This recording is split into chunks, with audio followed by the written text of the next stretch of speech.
Hello बच्चों, आपका हमारे चैनल शिक्षा घर में स्वागत है।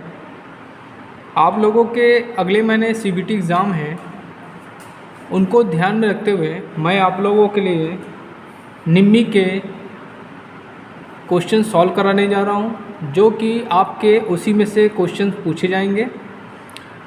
अगर आप मेरे चैनल पर नए हैं तो प्लीज़ मेरे चैनल को लाइक करिए, शेयर करिए एंड सब्सक्राइब करिए, जिससे आप लोगों के लिए मैं अच्छे वीडियोस बना सकूं। चलिए पहला देखते हैं हम लोग मूलभूत इलेक्ट्रिकल अभ्यास, बेसिक इलेक्ट्रिसिटी के बारे में देखते हैं। इससे रिलेटेड जो क्वेश्चन हैं उनको देखते हैं। पहला क्वेश्चन है, तांबे के परमाणु के तीसरे कक्ष में कितने इलेक्ट्रॉन होते हैं? पहला ऑप्शन दिया है 8, दूसरा दिया है 13, तीसरा दिया है 18, चौथा दिया है 19। तो देखिए इसमें आंसर क्या होगा आपका, इसमें आंसर होगा आपका 18। देखिए एटॉमिक नंबर आपका कॉपर का होता है 29। तो पहले सेल में इलेक्ट्रॉन्स कितने होंगे आपके? 2 होंगे, और दूसरे सेल में कितने हो जाएंगे? 8 हो जाएगा, और तीसरे में क्या हो जाएंगे? 18 हो जाएंगे। ठीक है, तो थर्ड सेल में आपका कितने इलेक्ट्रॉन हो जाएंगे? 18। तो 18 आपका बिल्कुल सही आंसर है। ये जो मैंने निकाला है बच्चों, ये 2n² बोरबरी के नियम के अकॉर्डिंग निकाला है। चलिए अगला क्वेश्चन देखते हैं। Which is the semiconductor material? अब कह रहा है इसमें से कौन सा अर्धचालक पदार्थ है? यूरेका है, एवोनाइट है, मैग्नीज है, जर्मेनियम। तो ये आपके जो सेमीकंडक्टर होते हैं बच्चों, सेमीकंडक्टर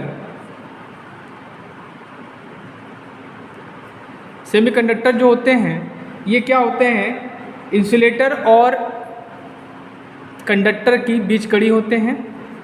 इनके एग्जाम्पल हैं आपका जर्मेनियम और सिलिकॉन। जर्मेनियम और सिलिकॉन, तो इसमें आंसर आपका डी बिल्कुल सही, germanium is the right answer.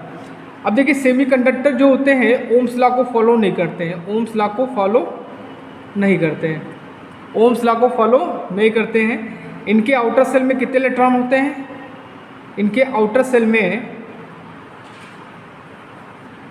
4 electron होते हैं। इनके आउटर सेल में क्या होते हैं? 4 इलेक्ट्रॉन होते हैं। और जो इनका एनर्जी गैप होता है, एनर्जी गैप क्या होता है? 1 इलेक्ट्रॉन वोल्ट होता है। ठीक है, चलिए अगला क्वेश्चन देखते हैं।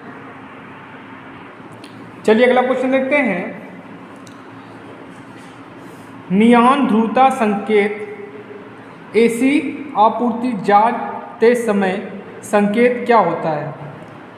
दोनों इलेक्ट्रोड जलते हैं, केवल एक इलेक्ट्रोड जलता है, दोनों इलेक्ट्रोड चमकते हैं, एक इलेक्ट्रोड जलेगा और दूसरा चमकेगा। तो देखिए आप जब टेस्टिंग कर रहे हैं, ठीक है, तो क्या होंगे? दोनों इलेक्ट्रोड इसके जलेंगे, तो दोनों electrode is the right answer. चलिए अगला क्वेश्चन देखते हैं। कह रहा है कि 50 वाट के लैंप को 5 घंटे जलाने पर विद्युत ऊर्जा की खपत को यूनिट में निकालिए। तो चलिए निकालते हैं। तो क्या हो जाएगा? आपको क्या निकालनी? ऊर्जा ऐसे निकालनी है। तो क्या हो जाएगा? 50, ठीक है, इंटू 5 घंटे, 5 गुणे घंटे हैं तो इसको सेकंड में चेंज करेंगे।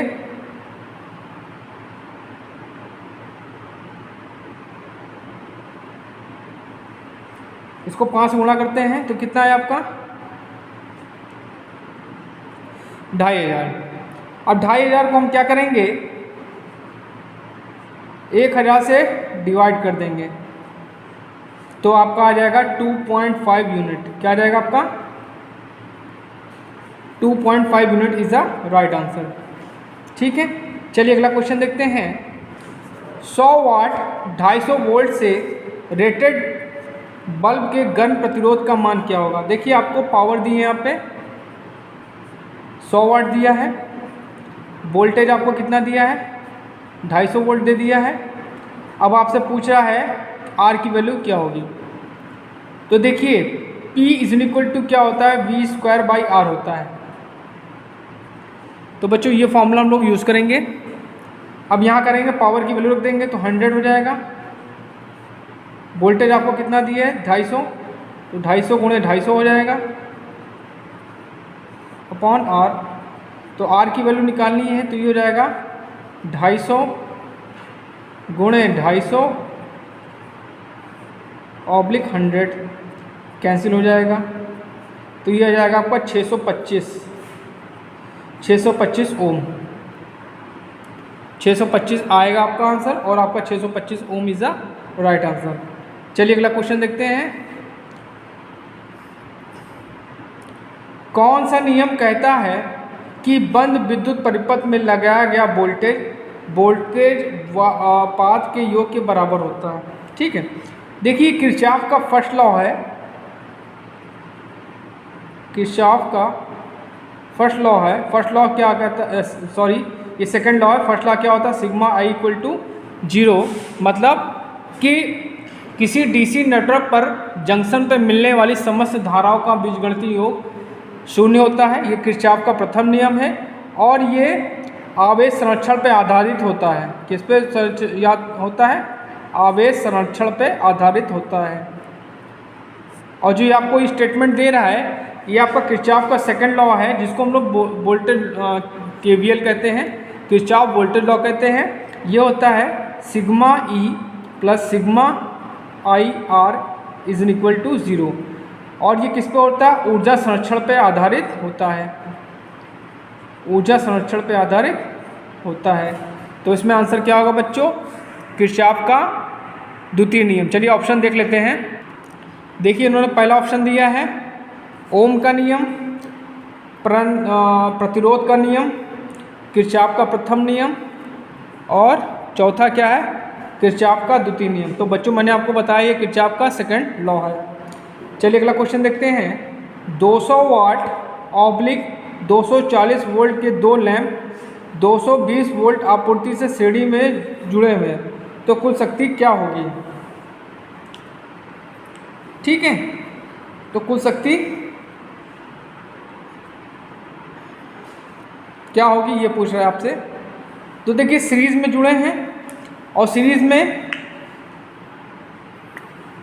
तो पावर क्या हो जाएगी, दो भागों में डिवाइड हो जाएगी। तो इसमें आंसर क्या होगा आपका 100 what is the right answer. चलिए अगला क्वेश्चन देखते हैं। ये आपको एक फिगर दे दिया है, ये आपको एक फिगर दे दिया है, ये ओपन है सर्किट, ये एमीटर लगा दिया, एक रेजिस्टेंस लगा दिया है, और ये सर्किट क्या है, ये आपका ओपन रेजिस्टेंस है। यहाँ पे रेजिस्टेंस क्या है, ओपन है। अब पूछ रहा है कि ओम, ये जो ओम मीटर यहाँ लगा है आपका, इसका पाठ्यांक क्या होगा? ठीक है, देखिए जब सर्किट ओपन रहता है, ठीक जान लीजिए, जब ओपन सर्किट होता है, ओपन सर्किट में रेजिस्टेंस की वैल्यू इनफाइनाइट होती है और करंट की वैल्यू 0 होती है। ठीक है, तो यहाँ पे ऑप्शंस क्या दे रहे हैं देख लीजिए। शून्य पाठ्यांक पर संकेत, अनंत पाठ्यांक पर संकेत, परिपथ का कुल प्रतिरोध मान, R1 और R2 प्रतिरोध का योग का मान। देखिए यहाँ पे सर्किट ओपन है, ठीक है, तो यहाँ पे रेजिस्टेंस की वैल्यू क्या हो जाएगी, अनंत हो जाएगी। ठीक है, तो रेजिस्टेंस की वैल्यू क्या देगा, ये अनंत देगा। तो अनंत इज द राइट आंसर। किसी चालक के प्रतिरोध में क्या परिवर्तन होगा यदि उसके व्यास को 2 गुना कर दिया जाए? 2 गुना तक बढ़ जाएगा, 4 गुना तक कम हो जाएगा, आधा तक कम हो जाएगा, प्रतिरोध में कोई परिवर्तन नहीं होगा। देखिए प्रतिरोध क्या होता है, R जो होता है वो लंबाई के डायरेक्टली प्रोपोर्शनल होता है, और क्रॉस सेक्शन और क्या होता है, एरिया के इन्वर्सली प्रोपोर्शनल होता है। ठीक है, तो देखिए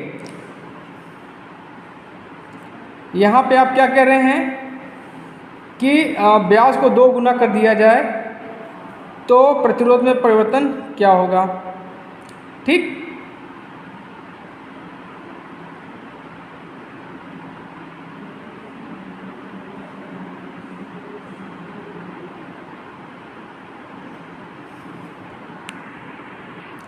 तो बच्चों यहाँ पे देखिए R is inversely proportional to 1/a है, मतलब a इक्वल टू क्या होगा, पाई आर स्क्वायर होगा। इस फॉर्मूले का यूज़ करके अगर हम निकालेंगे तो ये आपका क्या हो जाएगा, 4 गुना कम हो जाएगा। तो इसमें आंसर क्या होगा, 4 गुना कम हो जाएगा। चलिए अगला क्वेश्चन देखते हैं। ये आपको एक फिगर दे दिया गया है, अब उसमें पूछ रहा है कि इस प्रतिरोध का नाम बताइए। क्या है ये, धातु फिल्म प्रतिरोध है,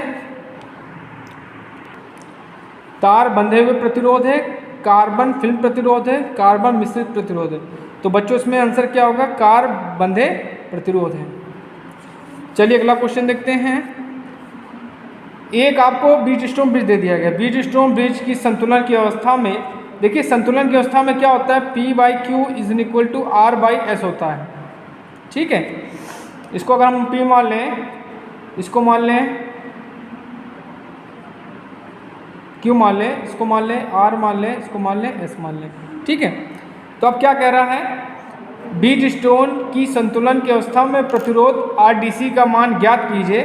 RDC मतलब इस रेजिस्टेंस की वैल्यू आपको निकालनी है, जबकि PAB ये मतलब P की वैल्यू कितनी दी है, 5 ओम 500 ओम दी है। Q की वैल्यू क्या मान लेती है, QBC दी है तो उसको हमने Q मान लिया।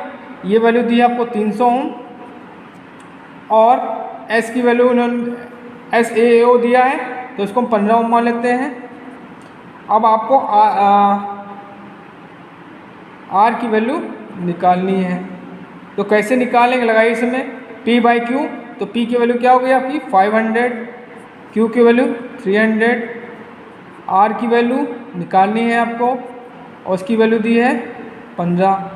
तो R इज इक्वल टू क्या हो जाएगा, 500 गुणे 15 बटे 300, कैंसिल हो गया, 15 दूनी 30।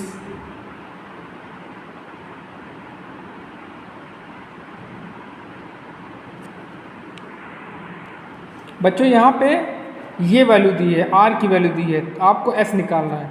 तो यहाँ पे S रखेंगे, R की वैल्यू रखेंगे, थोड़ा गड़बड़ हो गया। ये आपकी वैल्यू हो जाएगी आपकी 15, तो क्या हो जाएगा 500 S इक्वल टू 300 गुणे 15, तो S इक्वल टू हो जाएगा 300 गुणे 15 बटे 500, तो कैंसिल हो जाएगा, 5 × 15, तो ये आपका आएगा 9 ओम। ठीक है, तो इसमें 9 ओम इज द राइट आंसर। चलिए अगला क्वेश्चन देखते हैं। किस पदार्थ में ऋणात्मक ताप गुणांक का गुण होता है, अभ्रक में, यूरेका में, तांबा में और मैग्नीज में। देखिए अभ्रक क्या है, इंसुलेटर है। इंसुलेटर का जो क्या होता है, जो रेजिस्टेंस थर्मल कोफिशिएंट होता है वो निगेटिव होता है। देखिए मैं बता देता हूँ, जो आपका कंडक्टर होता है इसका क्या होता है, पॉजिटिव रेजिस्टेंस थर्मल कोफिशिएंट होता है, और जो आपका इंसुलेटर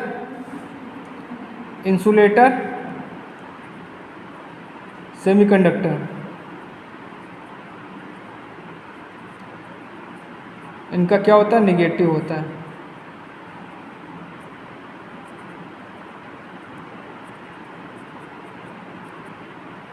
थर्मल कोफिशिएंट।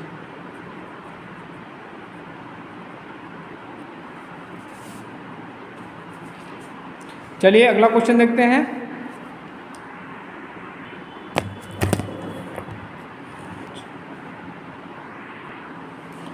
ओम के नियम से संबंधित विद्युत राशियां हैं। देखिए ओम का नियम क्या है, ओम का नियम क्या है, V/I is equal to R। ये आपका वोल्टेज हो गया, ये आपका करंट हो गया, ये आपका रेजिस्टेंस हो गया। ठीक, तो इसमें ऑप्शन क्या दिया, धारा प्रतिरोध शक्ति गलत है, धारा वोल्टेज प्रतिरोध ये सही है, धारा वोल्टेज प्रतिरोध ये भी सही है, ये प्रतिरोधकता होना चाहिए यहाँ पे। धारा, वोल्टेज और प्रतिरोधकता, धारा, वोल्टेज और प्रतिरोध, वोल्टेज, प्रतिरोध, धारा, दक्षता। तो बच्चों आपका थर्ड ऑप्शन बिल्कुल सही है।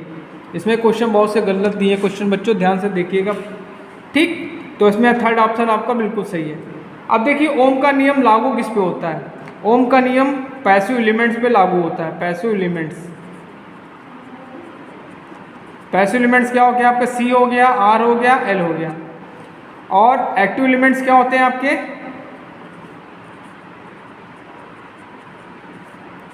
सेमीकंडक्टर। सेमीकंडक्टर ओम्स के नियम को फॉलो नहीं करते हैं। चलिए अगला क्वेश्चन देखते हैं। ये आपको एक फिगर दे दिया गया है, समांतर परिपथ में R2 का मान ज्ञात कीजिए, ठीक है। R2 आपको कितना दिया है? R1 आपको 6 ओम दिया है, और ये बच्चों थोड़ा दिख नहीं रहा है, R2 इक्वल टू निकालना है, R3 आपको दिया है 3 ओम। तो आपसे पूछ रहा है कि इस रेजिस्टेंस की वैल्यू क्या होगी। देखिए अब ये क्या है, अब यहाँ टोटल करंट भी दे दी इन्होंने, टोटल करंट दे दी है 15 एम्पियर। टोटल करंट आपकी कितनी दे दी है? 15 एम्पियर। अब देखिए ये सीरीज में कनेक्टेड है और पहले में कनेक्टेड, तो V इक्वल टू क्या होगा? V1 plus I equal to I1 plus I2 plus I3। I की वैल्यू कितनी दे दी? 15 एम्पियर दे दी है। इसकी वैल्यू हो जाएगी V/R1, ये हो जाएगा V/R2, हो जाएगा V/R3 हो जाएगा। अब V की वैल्यू कितनी हो जाएगी? कॉमन ले लेते हैं हम। V की वैल्यू कितनी उन्होंने दी है? वोल्टेज की वैल्यू 24 वोल्ट, तो 24/R1 की वैल्यू कितनी है? 6। 24/R2 की वैल्यू तुम्हें निकालनी है, और R3 की वैल्यू कितनी? 3 दी है, तो 24/3, तो 15, 6 चौक 24, 24/R2 और 3 नोट थे 24। तो ये कितना हो जाएगा? 15 इक्वल टू 4 और 8 12, 12 प्लस 24/R2। तो R2 की वैल्यू क्या हो जाएगी बच्चों? 15 माइनस 12,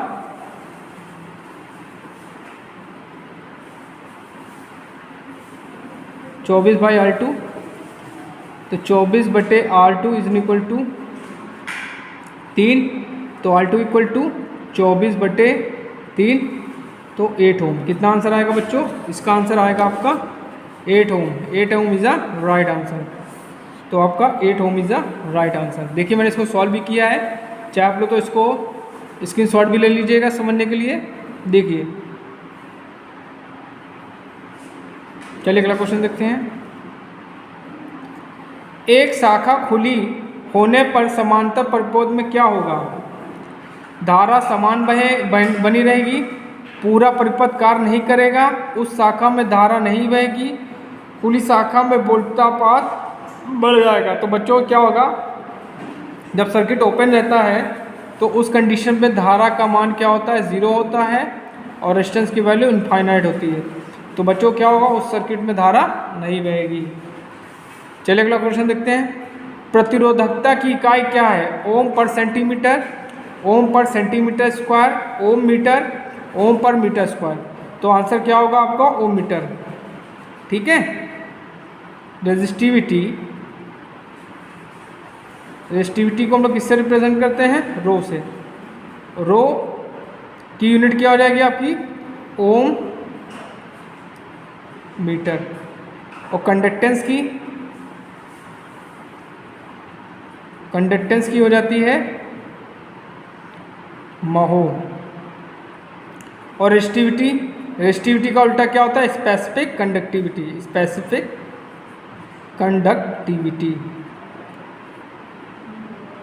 इसको हम लोग सिग्मा से करते हैं, 1/रो, तो इसकी यूनिट होती है महो पर मीटर।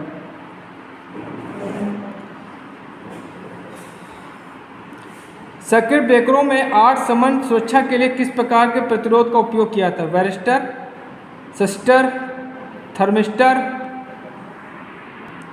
तो बच्चों आंसर क्या होगा? वैरिस्टर।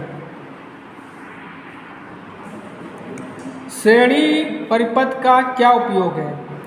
वोल्ट मीटर संयोजन, घरों में प्रकाशीय परिपथ, अमीटर में शंट प्रतिरोध, वोल्ट मीटर का मल्टीप्लायर प्रतिरोध। तो बच्चों आंसर क्या होगा? वोल्ट मीटर का मल्टीप्लायर प्रतिरोध। श्रेणी परिपथ में खुले हुए प्रतिरोध का मान क्या होगा? खुले प्रतिरोध में कोई प्रभाव नहीं होगा। खुले प्रतिरोध में से पूर्ण धारा बहेगी। खुले प्रतिरोध के दोनों ओर कुल वोल्टेज आपूर्ति वोल्टेज दिखेगा। खुले परिपथ के दोनों ओर कोई वोल्टेज नहीं दिखेगा। तो बच्चों आंसर क्या होगा? खुले परिपथ के दोनों ओर कुल आपूर्ति वोल्टेज दिखेगा। देखिए, अगर आपका सर्किट ओपन है, ठीक है, तो आपको करंट की वैल्यू 0 होगी और रेजिस्टेंस की वैल्यू इनफाइनाइट होगी, लेकिन आपको वोल्टेज मिलेगा। वोल्टेज आपको ओपन सर्किट की कंडीशन में मिलेगा। अगर ओपन सर्किट में, देखिए ओपन सर्किट मैं लिख दे रहा हूँ, मैं बता देता हूँ। Open circuit, close short circuit. Open circuit में क्या होगा? देखिए, I की वैल्यू 0 होगी, रेजिस्टेंस की वैल्यू इनफाइनाइट होगी और वोल्टेज आपको मिलेगा। शॉर्ट सर्किट में क्या होगा? करंट की वैल्यू इनफाइनाइट हो जाएगी, रेजिस्टेंस की वैल्यू 0 हो जाएगी और वोल्टेज की वैल्यू भी 0 हो जाएगी। ये याद रखिएगा हमेशा।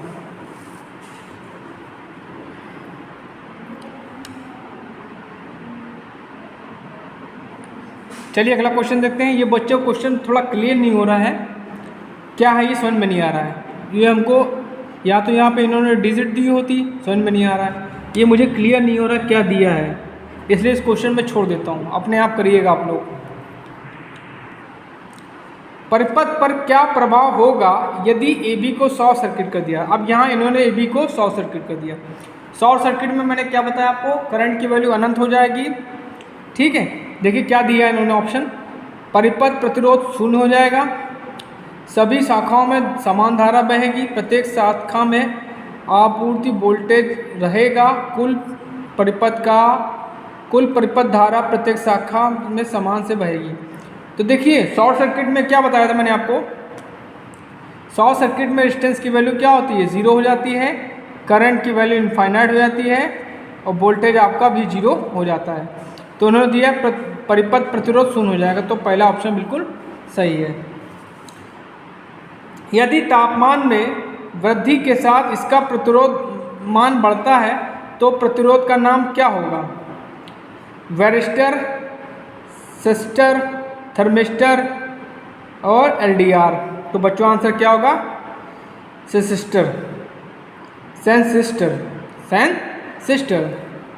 चलिए अगला क्वेश्चन देखते हैं। विद्युत मात्रा का सूत्र क्या है? धारा गुणे समय, वोल्टेज गुणे धारा, धारा गुणे प्रतिरोध, वोल्टेज गुणे प्रतिरोध। तो देखिए पावर इक्वल टू क्या होता है? V × I। तो पहला ऑप्शन बिल्कुल आपका, सेकंड ऑप्शन बिल्कुल सॉरी, अच्छा Q की बात कर रहे हैं यहाँ पे, सॉरी। देखिए Q की, तो Q इक्वल टू क्या होता है? IT होता है, ठीक है। I की वैल्यू क्या हो गई आपकी? यूनिट एम्पियर हो गई और T आपका क्या है? टाइम है, तो ये सेकंड हो गया या टाइम कह दो इसको, ठीक।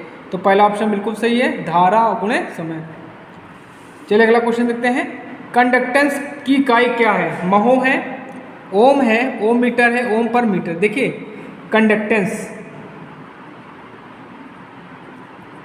कंडक्टेंस को हम लोग कैपिटल G से रिप्रेजेंट करते हैं, ये रेजिस्टेंस का उल्टा होता है। और रेजिस्टेंस की यूनिट क्या होती है? ओम। ओम का उल्टा क्या हो जाएगा? महो। या एक यूनिट और होती है साइमन। तो फिलहाल यहाँ पे इन्होंने महो दिया है, तो महो इज राइट आंसर। ओम प्रति डिग्री सेल्सियस में प्रतिरोध में परिवर्तन को कौन सा परिभाषित करता है? ताप प्रभाव, तापमान के नियम, ताप नियतांक, ताप गुणांक। तो बच्चों आंसर क्या होगा? रेजिस्टेंस, थर्मल कोएफिशिएंट, इसको रिप्रेजेंट करते हैं हम लोग अल्फ़ा से और इसकी यूनिट होती है पर डिग्री सेल्सियस। तो बच्चों ने क्या कहा है कि पर डिग्री सेल्सियस, तो उसमें आंसर क्या होगा आपका? D is the right answer. प्रतिरोध ताप गुणांक इसको कहते हैं हिंदी में, और इंग्लिश में कहते हैं रेजिस्टेंस थर्मल कोएफिशिएंट। चलिए अगला क्वेश्चन देखते हैं। बैटरी की ध्रुवता जांचने के लिए किस प्रकार का मीटर प्रयोग होता है? चल लौ अमीटर, चल कुंडली वोल्ट मीटर, चल लौ वोल्ट मीटर, डायग्नोमीटर प्रकार का वाट मीटर। तो बच्चों आंसर क्या होगा? चल कुंडली वोल्ट मीटर। चलिए अगला क्वेश्चन देखते हैं। श्रेणी में प्रतिरोध R2 में वोल्टा मान क्या होगा? इन्होंने दिया सही नहीं है। चलिए देखते हैं बच्चों, इसमें हम क्या लगा देंगे?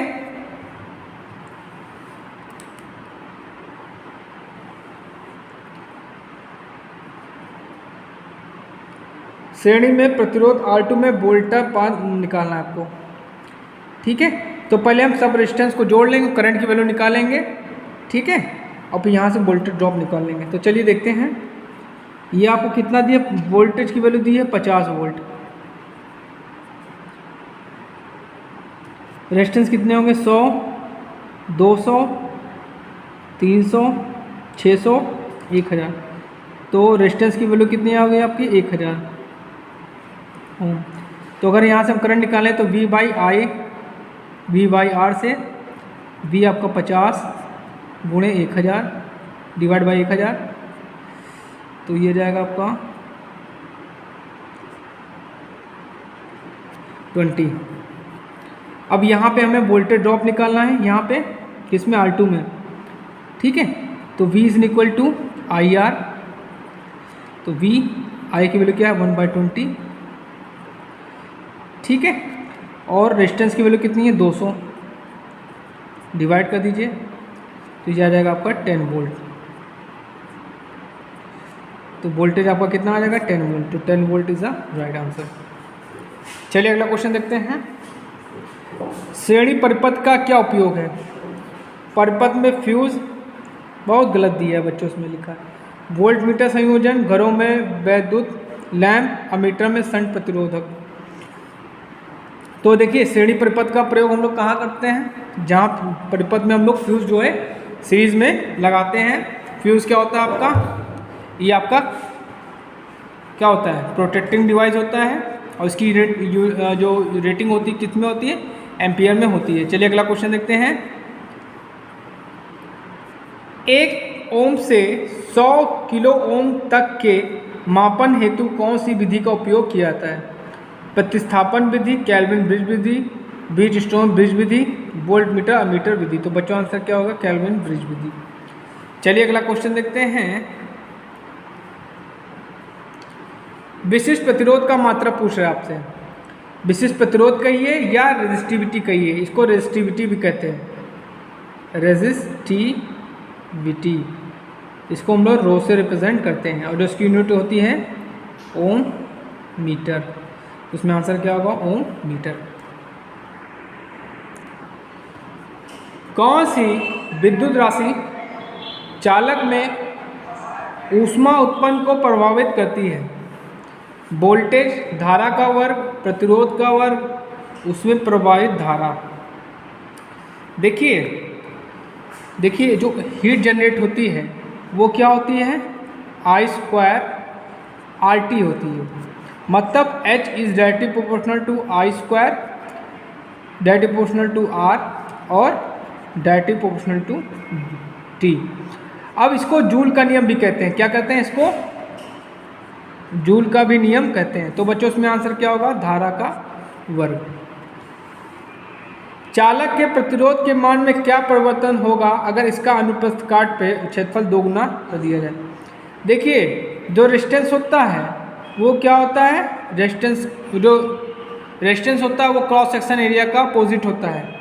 तो क्या हो जाएगा? 2 गुना, इसमें आंसर क्या होगा? 2 गुना कम हो जाएगा। 2 गुना बढ़ा रहे हो तो 2 गुना क्या हो जाएगा? कम हो जाएगा। लाइट डिपेंडेंट स्टंट का प्रतिरोध क्या होगा यदि प्रकाश की तीव्रता बढ़ा दी जाए? बढ़ेगा, घटेगा, समान रहेगा, अनंत हो जाएगा? तो बच्चों आंसर क्या होगा? घटेगा। डीसी परिपथ में पावर की गणना करने का सूत्र है। देखिए पावर इज इक्वल टू क्या होता है, V इंटू आई। V क्या आपका वोल्टेज है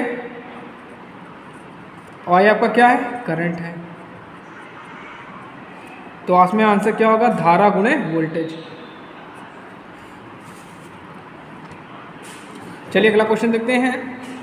200 वाट 250 वोल्ट रेटेड लैंप के गम प्रतिरोध की गणना कीजिए। बच्चों मैं बता चुका हूँ, ये क्वेश्चन रिपीट हो गया है। चलिए अगला क्वेश्चन देखते हैं। खुले परिपथ में प्रतिरोध का मान क्या होगा। देखिए परिपथ आपका खुला है तो उस कंडीशन में रेजिस्टेंस की वैल्यू इनफाइनाइट होगी, करंट की वैल्यू 0 होगी। तो बच्चों इसमें आंसर क्या होगा, अनंत होगी। ताम्र चालक का विशिष्ट प्रतिरोध का मान क्या है। 1.72 ओम पर centimetre cube, 1.72 micro ohm, 1.72 micro ohm पर सेंटीमीटर क्यूब, 1.72 माइक्रो ओम पर मीटर। तो बच्चों इसमें आंसर क्या होगा आपका, थर्ड बिल्कुल सही है। चलिए अगला क्वेश्चन देखते हैं। चालक के प्रतिरोध के व्युत्पत्ति क्या होता है, लंबाई होती है, प्रतिरोधकता होता है, तापमान होता है, अनुप्रस्थ काट क्षेत्रफल होता है। देखिए R is directly proportional to L होता है, R is inversely proportional to A होता है। इसको बोलते हैं अनुप्रस्थ काट क्षेत्रफल। तो बच्चों आंसर आपका D बिल्कुल सही है। तो बच्चों आज मैंने आपको निम्बी के बेसिक इलेक्ट्रिसिटी के क्वेश्चन सॉल्व कराए हैं। इन क्वेश्चन को आप देखिएगा, समझिएगा और पढ़िएगा। इन्हीं में से क्वेश्चंस आपके CBT एग्ज़ाम में आएंगे। नेक्स्ट लेक्चर में मैं आपको ट्रांसफार्मर के इंपॉर्टेंट क्वेश्चंस बताऊंगा। और अगर आप मेरे चैनल पर नए हैं तो प्लीज़ मेरे चैनल को लाइक करिए, शेयर करिए एंड सब्सक्राइब करिए, जिससे आपकी अच्छे से तैयारी हो सके। Thank you.